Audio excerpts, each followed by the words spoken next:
La commission spéciale du Parlement belge sur la colonisation a démontré avec des experts l'ampleur des violences commises au Congo, au Burundi et au Rwanda. Mais cette même commission qui a travaillé durant 2 ans accouche finalement d'une souris, si l'on peut dire. Il n'y aura pas d'excuses officielles de l'État belge.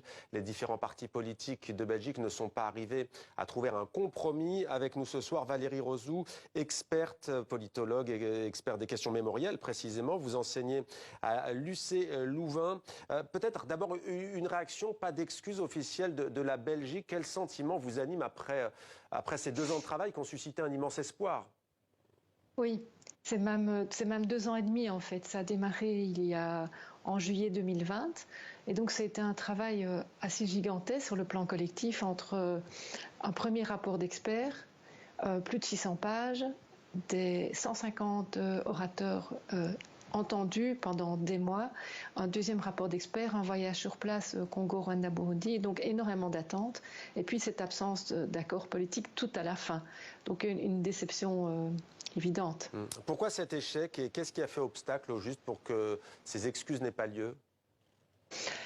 Mais c'est tout à fait lié au reportage qu'on vient d'entendre sur les Pays-Bas. Vous avez entendu ce monsieur qui disait en fait ils veulent juste de l'argent.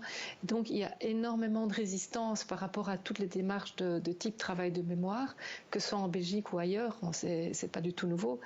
Et après des violences de masse, après des violences politiques, on ne compte pas en années, on compte en générations, quel que soit le contexte. Alors, dans le cas du contexte belge, différents acteurs se sont sentis cloués au pilori.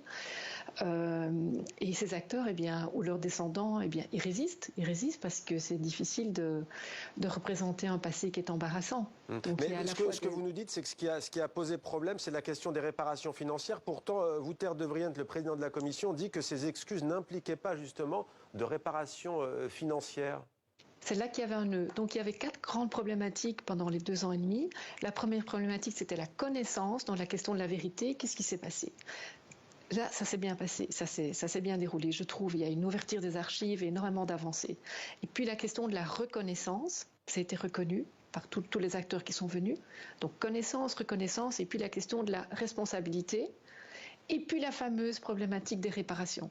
Et là, il y a eu un nœud qui s'est formé entre le fait de présenter des excuses qui, symboliquement, c'est extrêmement, extrêmement important, et une liaison qui aurait lieu. Je pense que sur le plan juridique, c'est pas du tout valide, mais une association qui serait faite entre le fait de déclarer de prononcer des excuses et de devoir après être pris dans une série de procès. Oui. Alors, Valérie Rozou, le temps file, juste une question importante tout de même. Vous l'avez dit, 2 ans et demi de travail. Certes, pas d'excuses officielles, mais ça a permis de jeter une lumière crue sur la violence de la colonisation belge. C'est vrai qu'on a souvent, d'un point de vue général, pour le commun des mortels, contrairement à la colonisation française, certains se disent qu'elle n'a pas été violente, la colonisation belge. En quoi ce travail de la Commission a démontré qu'elle l'a été et que c'était d'une violence assez inouïe? Oui, ben, il y a différentes phases et là, c'était juste plus possible de tenir un discours de déni par rapport à la première phase notamment, mais pas seulement entre 1885 et 1908 sous Léopold II et cette exploitation extrêmement brutale des matières premières. La dernière décennie de la colonisation belge a fait d'énormément progrès à beaucoup d'égards, mais même après 1908 et la deuxième phase, certains massacres ont encore eu lieu. Et donc tout ça a été documenté, prouvé, expliqué par maints experts de 2 continents, si pas 3. Donc sur le plan de la vérité, il y a une avancée qui est irréversible, ça c'est sûr, sur le plan de la reconnaissance. Mais pour les descendants de populations colonisées, qu'ils soient au sein de la diaspora en Belgique ou au Congo, Rwanda, Burundi, les attentes étaient immenses, évidemment. Merci beaucoup Valérie Rozou, on aura l'occasion d'y revenir.